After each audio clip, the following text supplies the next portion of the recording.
Tom Waits. What's up, guys? GeorgeTheCloud here. My name's Jorge, aka George. Welcome to the channel and welcome to my life. Today we're checking out Tom Waits. Can't wait to get off work. 1999 VH1 Storytellers.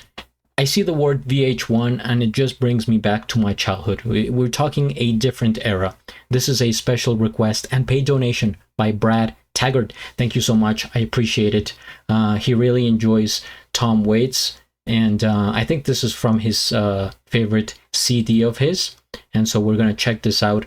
No video, just the audio for now. But no, there's no issue, guys. It's, you know, I'm adaptable. Like, I'm flexible. I'm like you know, I like to live my life by different rules. And once upon a time, Bruce Lee said, I mean, not directly to me, but he just said it: be like water, my friend. And I remember that line. So that's that. And I forget if I read this before in the previous videos, because I've reacted to Tom twice before, but I'll do it again. Thomas Allen Waits is an American musician, composer, songwriter, and actor.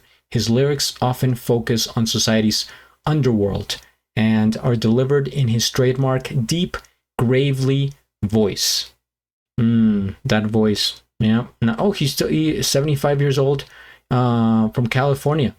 All right. I wonder if he's still active or what he's been up to lately. But for now, we're going back to 1999. Grab some popcorn, fill up your water, put your headphones on. One.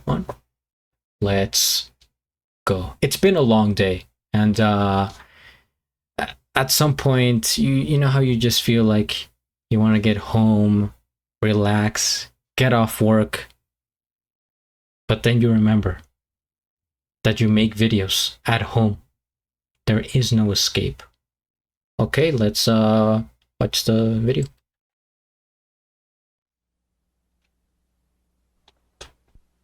There are 35 million digestive glands in the human stomach. And, it's true. I've used each one of them. And I've worked some places where the food is borderline. But my earliest job, and that this song is about that period of time. See the connection there? I worked at a pizza place for about 5 years when I was a teenager. There was a very large man who worked in the kitchen as a professional, and apparently he'd grown. It was the question of either expanding the kitchen or getting rid of him and hiring someone smaller. And fortunately for me, they went with the small guy. And so this is, I'm not there yet. Let's see. Bud, this is about Bud. Bud was one of those guys who came and had a little cot in the back, and when he was having trouble with his wife, he would come in the back door and he would just stay in the back of the restaurant for like 3 or 4 weeks. What? He was also a plumber. And I thought I was gonna say like 3 or 4 hours, and even that would have been a lot. You know, his voice, now that I'm just listening to it, reminds me a lot of Alex Jones, the conspiracist. Back at the restaurant for like 3 or 4 weeks. But he was also a plumber, and I was a dishwasher. And one night, Bud was, doing the snake in the toilet, and but it was an electric snake, and there was a tremendous amount of power on the snake, and my job was to stand near Bud and just watch him. And Bud had it covered, and so I watched Bud with the snake and the motors winding up. And finally the snake came out of the toilet and whipped around the bathroom. And that was the scary part. It was like a horror movie. And then the lights went out. as it slammed into the bulb and it hit Bud in the side of the head, and he went down cold. And I knew he was dead. I knew it couldn't end any other way. And somehow I also knew that it was my fault. So I went into to my boss and I said, Joe, I don't know how to put this. All right, I'm going to say it real fast. I killed Bud. And they came into the bathroom and realized that Bud was, by then he was coming back alive, and that Bud was not dead. And Bud not being dead, I wrote on that for years. I could just think about Bud not being dead, and it was kind of like a real high for me. And so this is indirectly a song about that.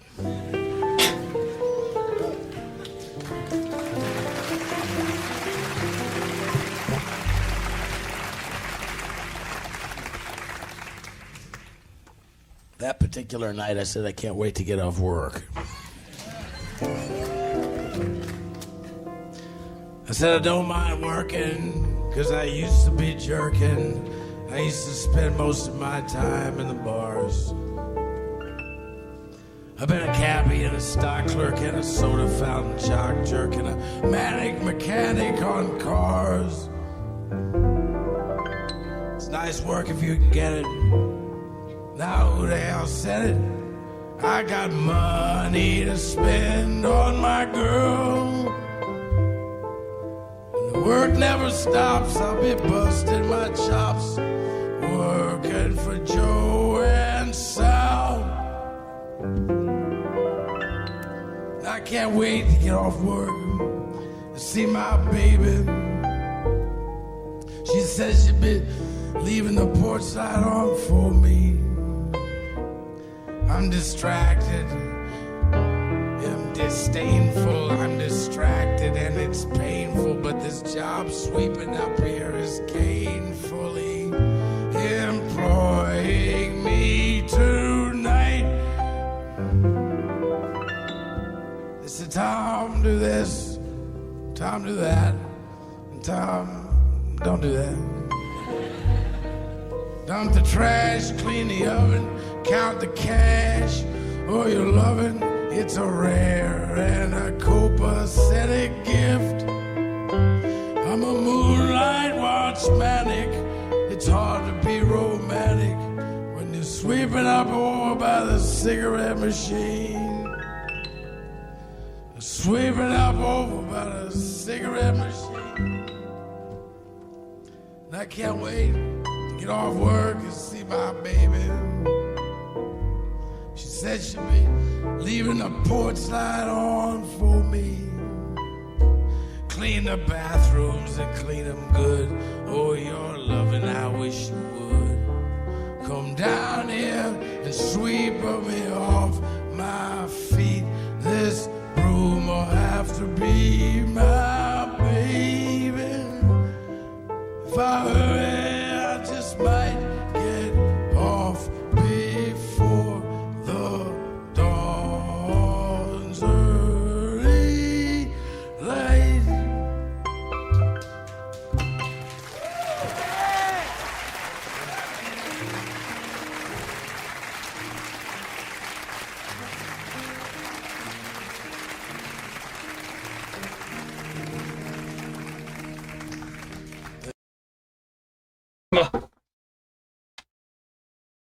All right, I guess the rest of the show will have to wait. Get it? Wait. First things first, we hit the like. I subscribe to whoever posted this, and I'll have a link of the original video down in the description below. Man, there's really a huge contrast between the beautiful delicacy of the piano keys and his voice. You would think that somebody playing like that would sing along with the voice of like Emily Linge, Mariah Carey, I don't know, just something of the sort. but instead you get this voice that's very raspy, and it's like, you know, he's been through a lot and he's had a rough oh wow, that's, don't try that at home. Can only do it for a few seconds. So we kind of feel for him because we get into his mind, into his story. I think like a huge part of who he is, it's like his personality. Aside from, it's like if there were percentages, it would be like 60% personality, like 30% the story, and 10% the actual music. It's really wacky, the way that works, but it makes him very particular. They haven't heard really that many people like him that, you know, before they start the song, they actually tell the story and they kind of blend it together. They wrap it around, and seemingly so simple. He just tells it like he's Brad, you know, he's an incredible storyteller. And for some reason, in terms of comedy, he reminds me of Bill Burr, who's one of my favorite comedians. He doesn't even tell jokes, he just tells stories. It's like they ask him about anything, you know, how's life, how's this, and as he's talking, he just says funny stuff without meaning to. You get what I'm saying? It's like he says it in his own style, but to us it becomes funny because it's painfully funny, I guess. And he also takes me back to like way older than 1999. For some reason I picture him like black and white, like 40s or 50s, like 1950s. That kind of, even the suits with like stripes, the top hat, like Al Pacino kind of thing going on there. But I guess it's more recent. It's just maybe his voice or the way he plays the piano, really old school. And as I was listening to this, I could picture it being in a cartoon, maybe even Disney. I don't know, like, I think it's happened with a lot of cartoons. I can't point it out right now, but there's some parts in them. There's like, you have the keys, you have the piano, and you have this slow moving scene with the guy. He just like plops down and he has this voice. He's been drinking all night. And yeah, that just sort of popped into my head. That character, like, for example, Goofy. Like an older Goofy that's had a rough life. He's smoking, you know, he has bags under his eyes, and he's a little bit overweight, that kind of thing. But yeah, he's just really entertaining to listen to, and I could understand him perfectly. I have the captions here just in case, as I always do, but just you listen to him and you even with that sort of way that he talks, that's not very like professional and how you would expect someone to maybe narrate a story or, you know, give a speech in front of, but like you understand everything he's saying, and even more because you feel his, like the heaviness of him, if that makes any sense. But yeah, thank you guys for watching. Let me know what other songs you would recommend from Tom Waits. I'm here for them. Hit the like, subscribe, and at the end, do a flip. Till the next.